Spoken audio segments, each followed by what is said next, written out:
Buenas, pessoal, vamos para mais um relatório diário do milho hoje, quinta-feira, dia 30 de junho de 2022, né? Terminando o mês, né? Terminando também a metade ali, o primeiro semestre, terminando mais um trimestre, aí aquelas épocas de términos lá que costuma dar um pouco de bagunça, vencimento de contratos de dólar, né? Então vamos ver o que aconteceu hoje, mais um vídeo.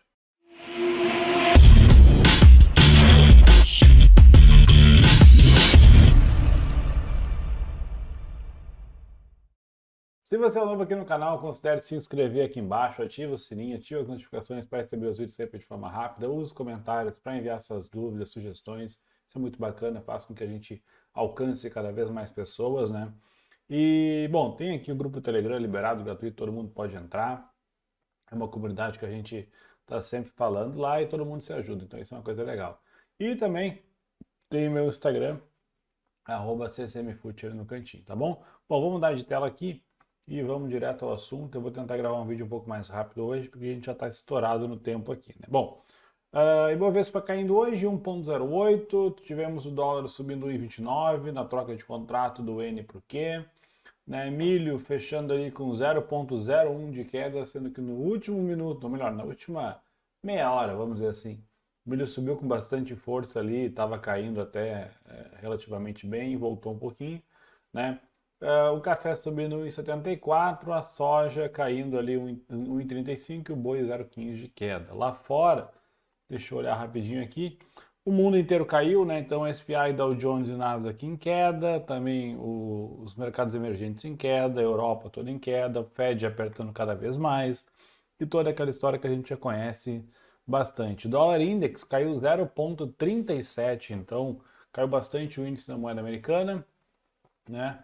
A parte de commodities, petróleo caindo mais de 3%, 3,6%.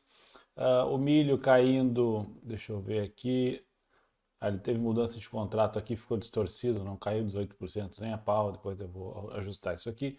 Mas a soja caiu 0,70, o café subindo 0,81 e o algodão 1,40 de alta, né? As mineradoras, né, o minério caindo, saiu notícia, um setor lá não tão bom, né, da parte de setor imobiliário, obviamente apanhando, né, e as mineradoras, que é um dos grandes triggers para as mineradoras, é o setor imobiliário, que é o que consome muito ferro e aço, e setor imobiliário indo mal, mineradoras apanham, né, ou né, tende a apanhar porque diminui um pouco a demanda de minério, né? Mas aí Vale apanhou pouco, Vale perdeu um pouco, né? E ficou lá na casa dos 3% de queda, Vale 2,83 fechou, mas estava em 3% antes, né? Chegou a subir um pouquinho, caiu, ficou caindo, voltou um pouco, aí ficou essa bagunça.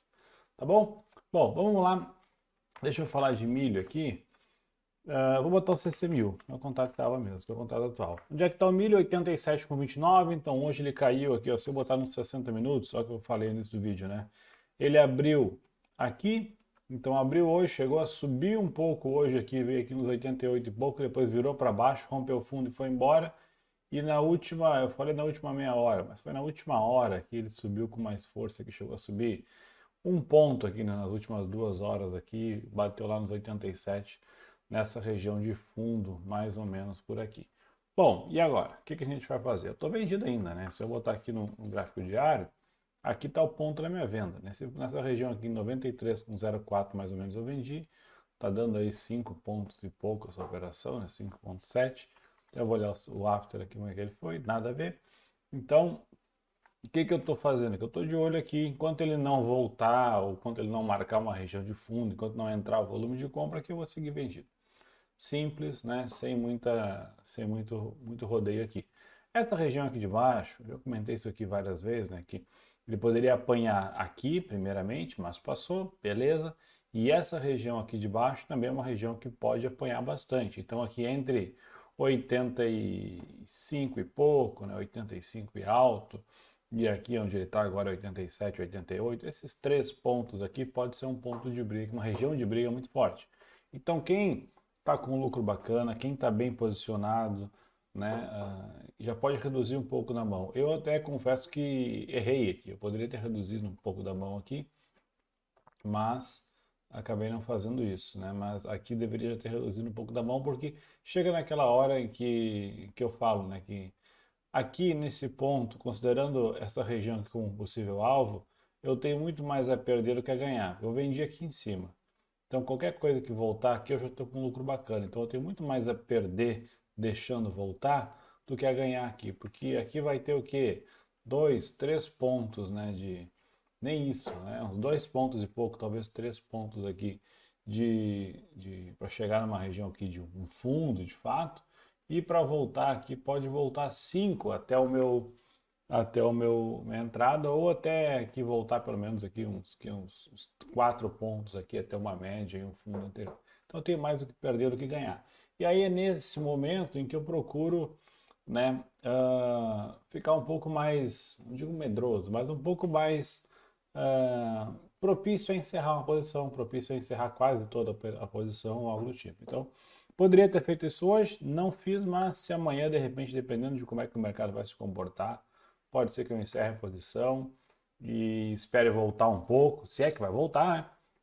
Espere voltar um pouco, se voltar um pouco, aí de repente a gente vende mais em cima. Lembrando que a gente está no período da safrinha, o período da safrinha, né, da colheita, safrinha, milho Campinas, né, ou melhor, São Paulo recebe muito milho e São Paulo é a referência de milho para a BVMF, né? Então, ainda gravei um vídeo essa semana lá para o Zigo sobre sazonalidade que eu falei sobre isso. Falei lá, comparei, por exemplo, tu pega lá Rio Verde, na época que antes da safrinha, né, no período ali, sem ser a parte da colheita, a diferença lá de Rio Verde para Bolsa, vamos dizer lá que é mais ou menos ali uns R$ 5, né, o preço da saca.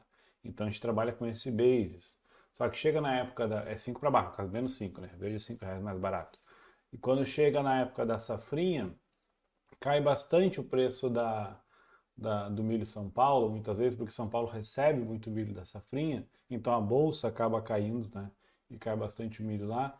E aí muitas vezes lá em Rio Verde o milho acaba ficando mais ou menos no mesmo preço e aí acaba subindo em relação à BVMF. Então o basis diminui, né? E a mesma coisa Sorriso, né? Mato Grosso, enfim, qualquer outra praça aí que vocês forem imaginar.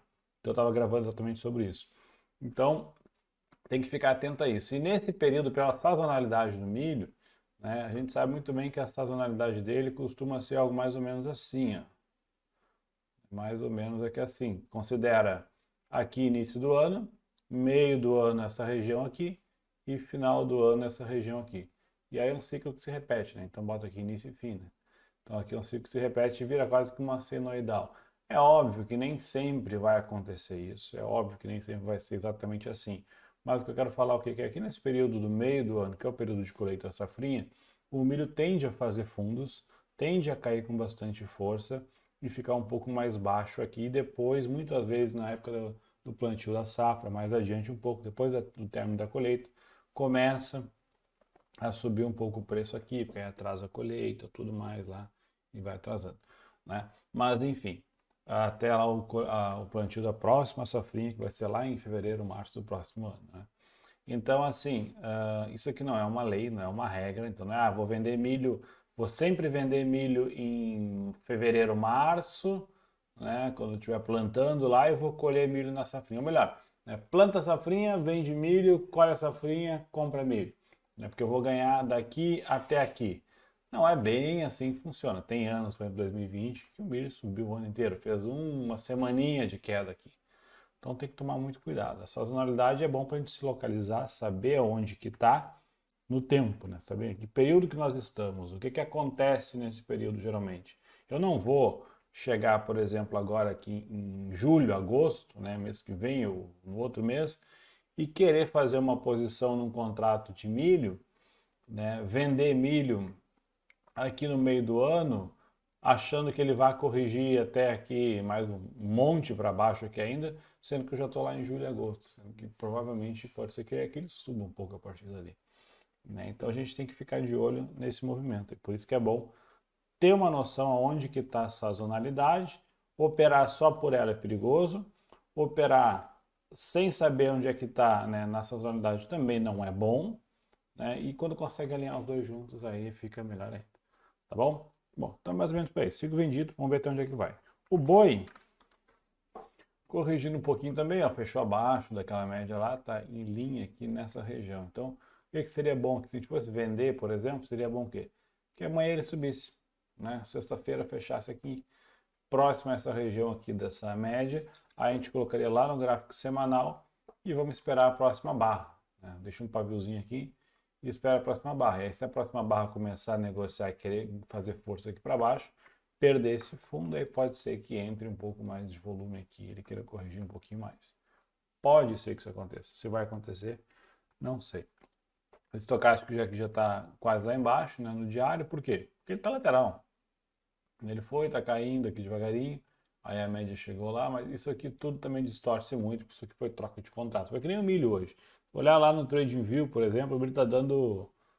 Onde é que está aqui no TradingView? Está dando mais de 18% de queda. Né? Mas o milho não caiu 18%. Ele trocou o contrato. É que nem aqui, o boi não subiu tudo isso aqui ou melhor, essa barra aqui inteira, não subiu essa barra inteira aqui em um dia, não subiu 20 pontos. Foi troca de contrato. Né? Então tem que. Isso distorce um pouco aqui o gráfico e tem que saber lidar com isso. Mas seria mais ou menos isso. Comprar aqui também dá para comprar aqui, baseado que em suporte, resistência, né? Imaginar que ele pode lateralizar nesse ponto aqui e ficar pelo menos fazendo isso aqui, ó. E aí, pela simetria de risco, quem opera gráfico diário, vale a pena comprar. Por quê? Porque eu ganho dinheiro se o mercado lateralizar nessa range aqui e ganho dinheiro se o mercado subir um pouquinho. Agora, se o mercado cair, beleza, eu vou ser estopado e aí pode ser até que vire a mão para uma venda ou algo do tipo. Se vender, stop também é lá em cima, não tem muita mágica, tá bom?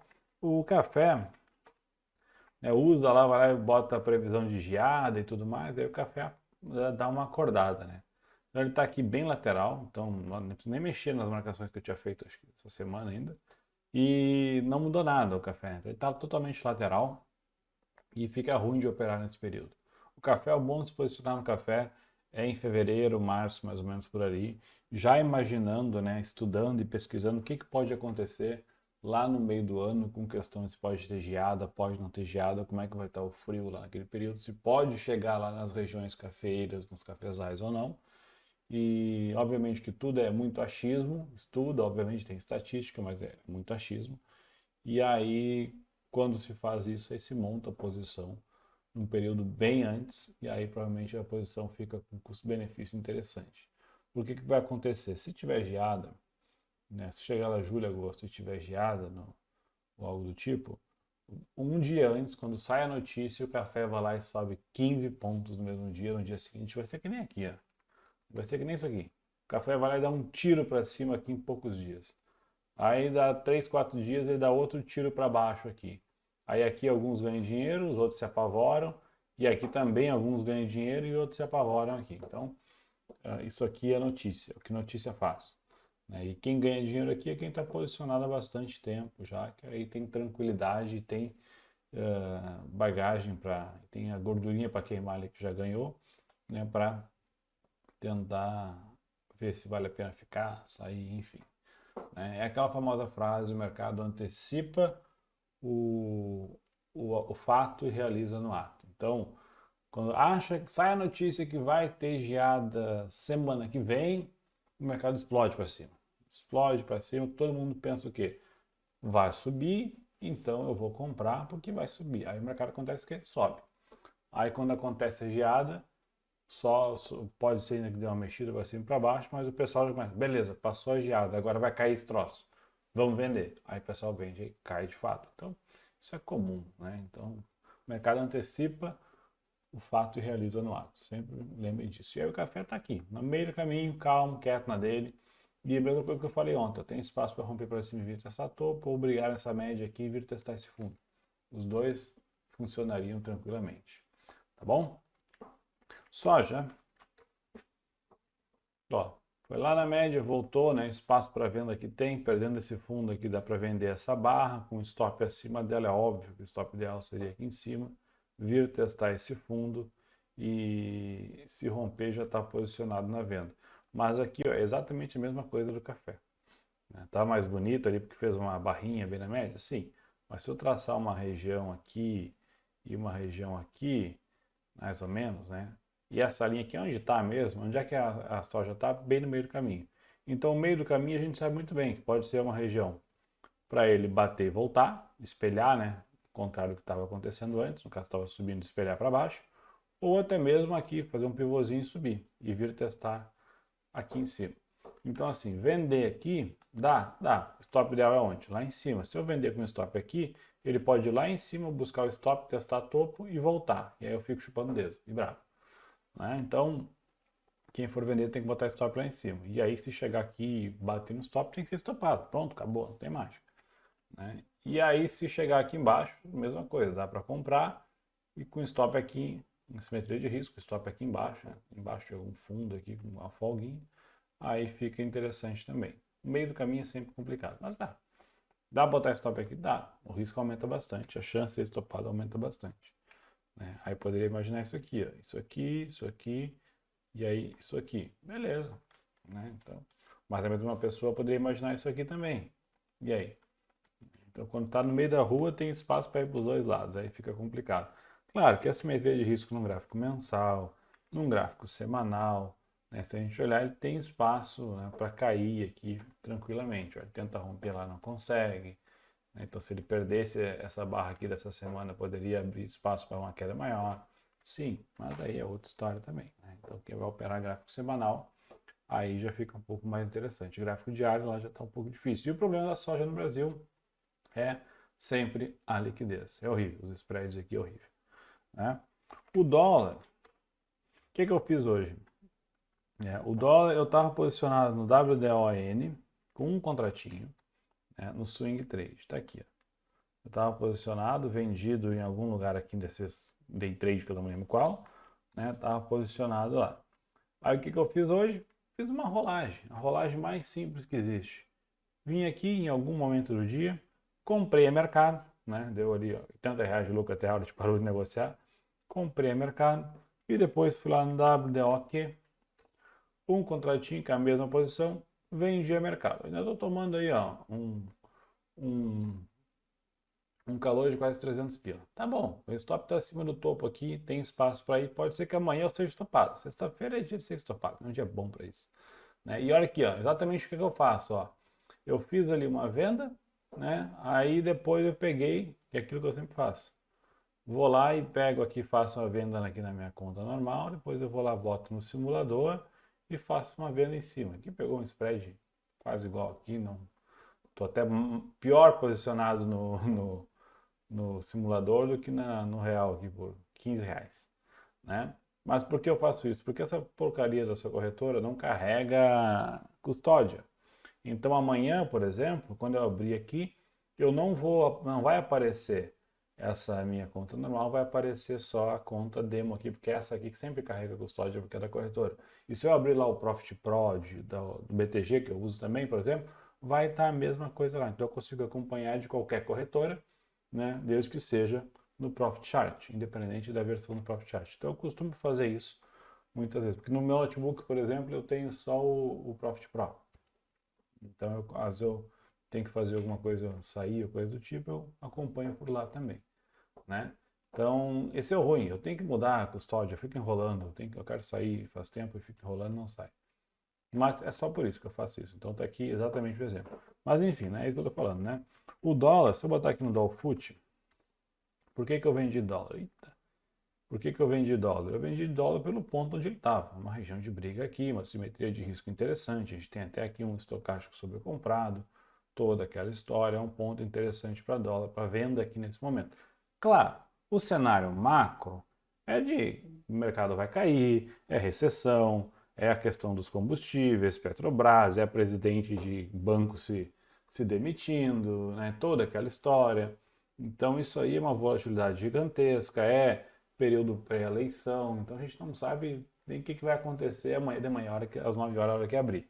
Mas, desconsiderando tudo isso, considerando que o Brasil é um país bacana e que o mundo é um lugar ideal, a gente vende aqui, bota um stop acima do topo lá e deixa andar. Então eu fiz uma rolagem ali porque o contrato venceu. Só por isso, né? E eu tô com um contrato de dólar. Justamente por isso, é o risco. Um contrato de dólar equivale a quanto aqui, quanto é que está o notional dele? Deixa eu botar o Q aqui. é um notional de 52 mil reais. Então, um contrato de dólar é como se eu tivesse pego 52 mil reais meu e comprado uma ação da Vale.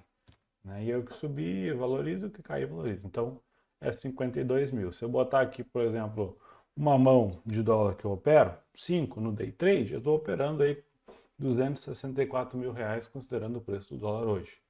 Né? Então é por isso que quando a gente faz essa operação, por exemplo, day trade, ou qualquer tipo de operação, e vai lá no relatório de performance aqui da corretora, lá embaixo tu vai ver o quanto que foi movimentado, tem lá 2 milhões e tanto, 3 milhões e tanto. Por quê? Porque ele conta o notional. Aí tu está ganhando ou perdendo dinheiro em cima disso. Então aqui eu estou fazendo uma operação de 52 mil reais, né, com um contratinho de dólar aqui. Então se o dólar cair, é minha ideia, né, deixa eu voltar lá para o Dolfut, está travando tudo aqui nesse horário. Vamos botar aqui, ó. A minha ideia era que o dólar desse uma corrigida um pouco maior e viesse aqui pelo menos a 5,13. É uma operação que daria aqui uns 200 pontos, quase, né? É uma operação para tentar fazer ali uns R$ 1.000 e arriscar ali 500 pila. Ainda não perdi 500, já cheguei a ganhar 400 e pouco, cheguei a ganhar um pouco, voltou, vai e volta. Né? Se eu botar aqui o tipo hoje, olha o que ele fez, né? Ele amanhece o dia aqui embaixo, aí sobe, vai lá em cima, aí volta aqui embaixo, né? Aí fala, agora eu vou cair e vai embora para baixo, rompe fundo, depois sobe de novo. Então ele está bem volátil nessa região aqui. Isso aqui não dá para dizer se é bom ou ruim, né? Pode ser bom e pode ser ruim também, porque ele pode lateralizar aqui, ganhar força e dar uma puxada forte para cima, ou pode perder força aqui e voltar. E o pior caso seria ele romper aqui, estopar a galera, fazer um topinho mais alto, perder força e cair e vir aqui embaixo. Aí provavelmente eu serei um dos estopados e se eu não ficar de olho para entrar de novo, eu acabo ficando fora de um movimento aqui de uma queda maior. Se viesse aqui embaixo, seria ideal. E se viesse até a média aqui no 5,13, sobe um pouco, eu aumento a mão aqui ou zero aqui, vendo de novo aqui, e chega aqui embaixo, bom, essa é um trade perfeito. Imagina, vende um contratinho de lá até aqui, aí ganha ali 1.000 pila, né, correndo um risco de 500, beleza. Aí chega aqui, eu posso botar 3 contratos de dólar, né, e aí dá uma posição bem maior e um cenário bem maior, porque 3 contratos de dólar aqui, se ele subir até aqui, eu botar ali uns 1.500 pila de prejuízo, eu vou dar no 0 a 0 que eu estava lá, então no final das contas eu vou arriscar 500 pila, igual. Né? E aí eu posso almejar um alvo muito maior. Então a gente vai jogando com isso. Né? E aí, por enquanto, é isso. Se romper aqui, abre espaço para subir um pouco mais, mas o cenário aqui é de teste de uma lateralidade. Olha o estocástico como está bem sobrecomprado lá em cima. Vamos ver o que acontece amanhã. Né? Então, essa volatilidade está complicada. E o índice, posso pegar o Ibovespa, né? Esse já está mais fraco, né? Ele tenta subir e volta, está igual o milho, né? Tenta recuperar e volta, não fechando ali nos 98.500 Ibovespa, bem tranquilo abaixo dos 100 mil pontos aqui, não está com cara de quem vai subir, mas não está mostrando força nenhuma. Ainda está o estocástico bem lá sobrevendido, mais sobrevendido ainda, né? Inclusive se eu pegar aqui, ó, e traçar o ponto onde ele está aqui, né? Não que eu me baseie por esse indicador, mas é um indicador, né? Então serve para indicar alguma coisa. Ó, mais ou menos aqui na região de 4 e pouco, onde ele está ali, né? Que é quase isso. Aqui assim, ó, olha quantas vezes ele tocou ali. Né? Nem no Covid ele tocou lá. Ibovespa no gráfico semanal, nem no Covid ele chegou lá. Claro, ele estava lá em cima, agora ele deu um pivôzinho aqui embaixo. Mas aqui nesse fundo ele não tocou lá. Né? Aqui, ó, ele foi lá tocar isso lá em 2015. Aqui, ó, nesse buraco aqui, ó. Isso aqui foi impeachment da Dilma, Petrobras a R$ 4. Essa história aqui foi aonde o Ibovespa tocou nesse ponto aqui. Ele está bem lá embaixo. Quer dizer que o sinal não é nada bacana. O ponto onde ele está, a lembrança dele não é nada bacana, né, em relação à força que o mercado está para baixo ali. Né? Então, assim, aqui teve uma queda de uns 16%. Aqui a queda ali já está em 12%, pode ser que caia mais um pouco, 16%, daria mais ou menos aqui nessa linha. Né? Então, pode ser que ele caia um pouco mais? Pode, mas eu ainda estou comprado em índice. Né? Não fui estopado ainda, mas sobe ali de uns 2 mil pontos. Eu falei desde o primeiro dia que eu coloquei. Já cheguei, eu comprei aqui, ó. Tá aqui, ó, isso que eu botei hoje, provavelmente. Botei aqui para saber se ia romper fundo ou não. né? Eu tinha botado ali, acho que 100, 400, 100, 400 e pouco foi onde eu montei a minha posição, comprado em índice. Então eu cheguei a ganhar aqui, vamos lá, 3.500 pontos. Também cheguei a perder ali 1.200 e agora estou perdendo aqui mais ou menos de novo, aí uns 1.000 e poucos pontos. Pode ter 1.100 pontos mais ou menos estou perdendo na operação. Beleza, né? O stop meu é abaixo desse fundo com uma folguinha. Então por isso que eu botei uns 2.000 pontos de folga ali. Então aqui 98.400, 98.500 é uma folguinha que eu aceito me dar, porque ele pode muito bem vir estopar lá e voltar. E eu me lembro logo do dia que eu vendi índice, que eu comprei índice, desculpa, que ele começou a subir aqui, eu falei que bom, pode subir aqui, ganhar força e vir embora. Eu queria testar lá os 106, 105 mil pontos, né? Mas poderia também voltar aqui, eu me lembro que eu poderia voltar um pouco aqui embaixo e fazer um pivôzinho para cima, que seria melhor ainda para subir. Que é fazer uma espécie de fundo duplo e subir aqui com mais credibilidade, com mais força. Imagina que cenário bonito seria se o índice faz um fundo duplo agora, pensa para mim, né?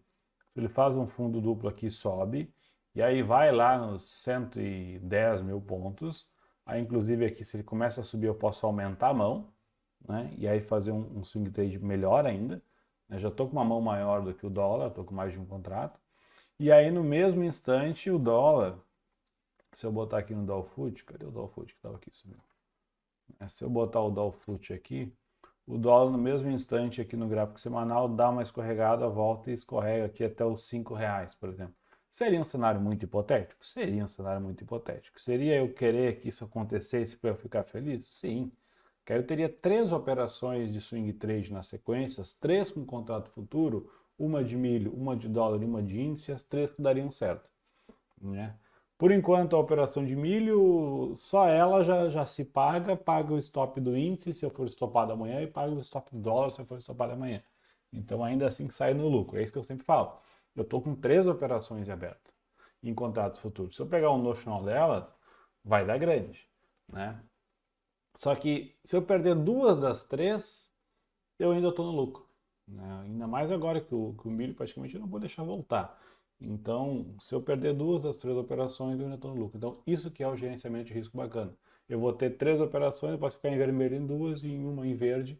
Essa em verde ainda eu vou abater os prejuízos e ainda vai sair no lucro no final das contas. Vou fechar ali positivo nas 3 operações. É isso que eu gosto de fazer. Então é por isso que às vezes eu arrisco um pouco mais uma ponta, arrisco um pouco mais uma outra e faço uma um pouco mais conservadora, porque eu sei que aquela dali pode ser que garanta um pouco mais, talvez eu carregue um pouco mais a mão, né, e as outras eu vou brincando ali. Então, essa é a ideia. Seria um cenário muito ideal. O dólar escorregar aqui, o índice, né, que eu estava vendo lá, dar uma aliviada na queda, voltar um pouquinho, vir testar aqui os 105, 106, 107, 110 mil pontos, dá uma chance aqui para eu entrar, até num tempo, não está com nenhuma chance, né, mas dá um tempo gráfico pequeno mesmo que seja, para eu tentar entrar, que talvez em 240 minutos, que é um tempo que eu gosto de operar, né, que inclusive aqui já está bem complicado, mas poderia ficar interessante aqui para quem sabe subir um pouco. É óbvio, esse seria o cenário ideal. O cenário não ideal vai acontecer o quê? Amanhã eu vou ser estopado aqui, aí o dólar vai subir amanhã e eu vou ser estopado aqui. Pum, aí perdi 2 operações, né? Uma de um contrato, vai dar uns 500 poucos pila, 500